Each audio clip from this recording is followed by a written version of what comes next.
Greetings students, its history continue. Women reform and the caste. Two parts already we have discussed, and today we will discuss about girls began going to school. जब girls ने school जाना start कर दिया था, what type of reaction from the peoples were there in the society? Many of the reformer felt that education for the girls was necessary in order to improve the condition of women. यानी उनकी condition को improve करने के लिए education बहुत जरूरी है, ऐसा रिफॉर्मर्स का मानना था. Ishwar Chandra Vidyasagar one of them. Vidyasagar in Kolkata and many other reformers in Bombay set up school for girls. When the first school opens in the mid 19th century, mid 19th century का मतलब है 19th century कब start होगा? जब 1800 complete हो जाएंगे. और Mead कब होगा? जब उसका हाफ होगा, यानी 1850 के आसपास जब स्कूल ओपन हुए तो लोग इस चीज को लेकर भयभीत हो गए थे, क्योंकि उनकी थिंकिंग अलग थी. उनको लगने लगा था कि अब स्कूल्स के ओपन होने से वुमेन्स को जो या गर्ल्स को जो राइट मिलेगा वो उनको उनकी फैमिली से दूर ले जाएगा. As the mentioned here also, they feared that schools would take girls away from home, prevent them from doing their domestic duties. मतलब अब लड़कियां घर का काम नहीं करेंगी.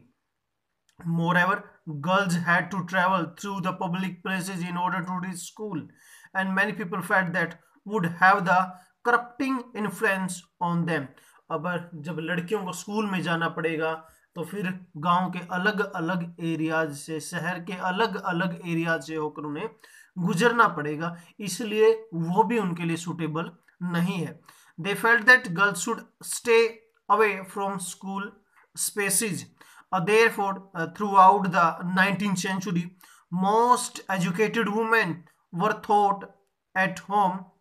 Were taught at home by liberal fathers or husbands. Liberal का मतलब है जो फ्रीडम देना पसंद करते थे, जिसके हस्बैंड और जिसके पेरेंट्स जो है गर्ल्स को फ्रीडम देना पसंद करते थे, उनकी लड़कियां या उनके बच्चे घर पर ही रहकर स्टडी कर रहे थे. Sometimes women taught themselves. कुछ महिलाओं ने अपने आप को जागरूक किया, अपने आप को पढ़ाया है. Do you remember what you read about the Raj Sundari Devi? राज सुंदरी देवी के बारे में हम एक बार से लिटिल बिट जो है पॉलिटिकल साइंस की या सिविक्स की बुक के अंदर भी डिस्कस कर चुके हैं. In your social and political life last year, ये 7th क्लास में आपने जैसा डिस्कस किया होगा उसके बारे में यहाँ बताया गया है. She was one of those who secretly learned to read write in flickering lights candles of the night. यानी रात को मोमबत्ती की बलती बुझती जो लाइट है उस रोशनी में उसने स्टडी की है. राज सुंदरी देवी एक करेक्टर आ गया है यहाँ पर, जो महिला थी जिसने पढ़ने लिखने का काम स्टार्ट किया है. रात के अंधेरे में भी वो पढ़ा करती थी. In the later part of the century, school for girls were established by Arya Samaj in Punjab and Jyotirao Phule in Maharashtra. Jyotirao Phule भी एक सोशल रिफॉर्मर थे, जैसे भीमराव अंबेडकर हुए हैं, या जैसे मायावती आज अपने आप को अगर किसी का उत्तराधिकारी मानती है तो उन्हीं लोगों में से एक हैं ज्योतिराव फूले. वैसे तो कांसीराम को मानती है, लेकिन ज्योतिराव फूले भी उनके आदरणीय हैं, ऐसा उनका मानना है. In the aristocratic Muslim household in North India, aristocratic वो लोग थे जिनके पास लैंड था, जिसको मनी लैंडर हम बोल सकते हैं. उन फैमिलियों में से जो महिलाएं थी उन्होंने भी जो है पढ़ने लिखने का काम स्टार्ट किया है. मेनली नॉर्थ इंडिया के अंदर हम यहाँ बात कर रहे हैं. Women learn to read the Quran in Arabic, और कुरान जिसको हम बोल सकते हैं अरेबिक जो लैंग्वेज है उसके अंदर. They were taught by women who came home to teach. Some reformers such as Mumtaz Ali reinterpreted verse from the Quran to argue women's education. Mumtaz Ali ने लोगों से आर्ग्यू किए हैं, रीइंटरप्रेट किया है, उसके बारे में बताया है कि कुरान में तो कहीं भी लिखा ही नहीं ऐसा कि आप वुमेन एजुकेशन नहीं दोगे. ये बात कर रहे हैं मुसलमानों की. The first Urdu novels began to be written from the late 19th century. Late 19th century की अगर बात करें 1890 के आसपास, 1890s के आसपास जो पहला उर्दू नॉवल लगभग लिखने को तैयार थे।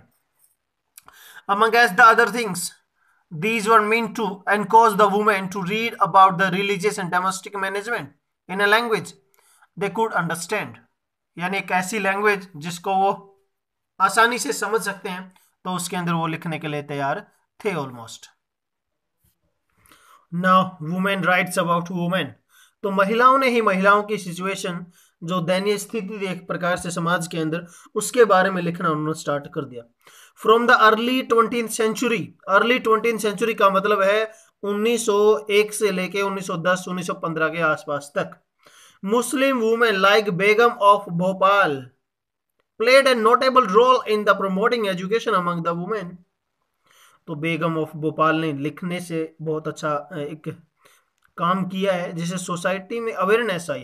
Promoting education among the women, they founded a primary school for girls at Aligarh. तो बेगम ऑफ भोपाल ने एक प्राइमरी स्कूल बनाया, कहां बनाया? अलीगढ़ के अंदर बनाया। Another remarkable women Begum Rogia Serawat Hussain started school for Muslim girls in Patna and Kolkata.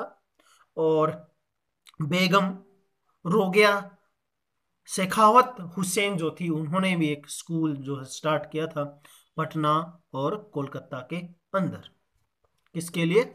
Girls education के लिए। और गर्ल्स कौन? Muslim. She was a fearless critic of conservative ideas, arguing the religious leader of every faith accorded in an inferior place to women। तो जो बेगम रोकेया शेरावत हुसैन थी, उनका मानना था सभी फ्री हैं अपने आइडियाज को लेकर, अपने फेथ को लेकर, तो किसी को भी आप मजबूर नहीं कर सकते उस चीज के लिए। By the 1880s Indian women began to enter universities, some of them trained to be doctors, some became teachers. Many women began to write and publish their critical views on the place of women in the society। यानी 1880 के आसपास महिलाओं ने कॉलेजों में जाना start कर दिया, डॉक्टर बनना स्टार्ट कर दिया, टीचर्स बनना स्टार्ट कर दिया, अपने बारे में लिखना स्टार्ट कर दिया, सोसाइटी में किस तरीके की सिचुएशन के अंदर वो जी रही थी वो चीजें भी उन्होंने लिखना स्टार्ट कर दिया। Tarabai Shinde, a women educated at home at Patna, and published a book स्त्री पुरुष तुलना, a comparison between women and men। जो ताराबाई सिंधे हैं वो पूना के अंदर ही महाराष्ट्र में पढ़ी लिखी हैं, अपने घर पर ही वो पढ़े हैं। उन्होंने अपनी बुक लिखी थी स्त्री पुरुष तुलना, जिसके अंदर उन्होंने कंपेयर किया था वुमेन और मैन की सोसाइटी को किस तरीके के rights they are having, criticizing a social differences between man and women. As I told you now, Pandita Ramabai, a great scholar of Sanskrit, felt that Hinduism was oppressive towards women and wrote a book about the miserable lives of upper caste Hindu women। तो पंडिता रमाबाई संस्कृत के एक scholar, उन्होंने भी हिंदुओं के अंदर जो महिलाओं थी उनके बारे में लिखा, अपर कास्ट की महिलाओं के बारे में लिखा, उनकी मिसरेबल लाइफ के बारे में लिखा उन्होंने। She founded a widows home at Patna to provide shelter to widows who had been treated badly by the husband's relatives।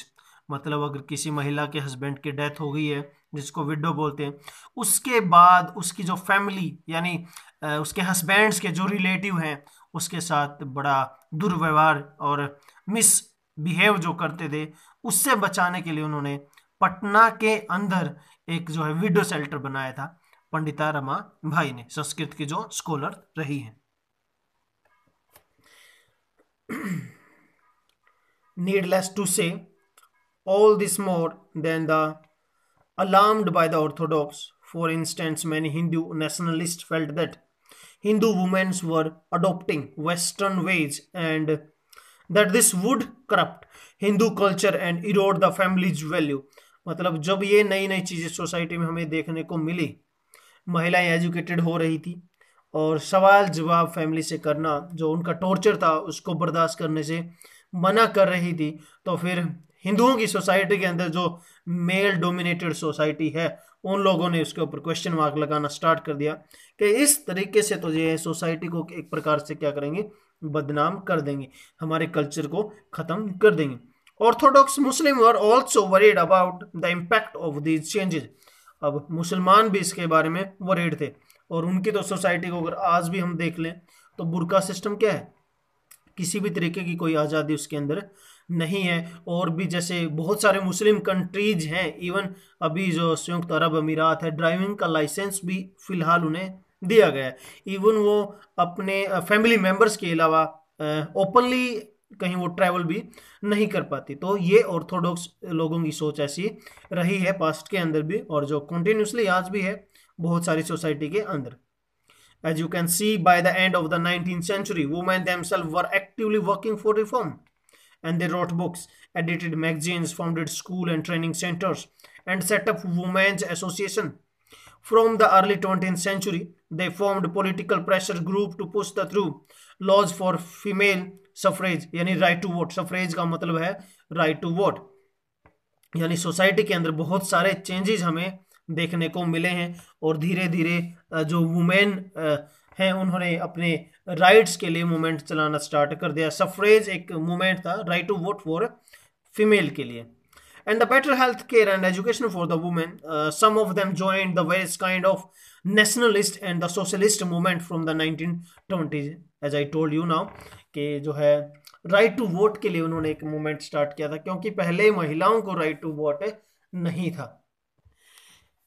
And in the 20th century, leaders such as Jawaharlal Nehru, Subhash Chandra Bose lent their support to demand for the greater equality, freedom of women.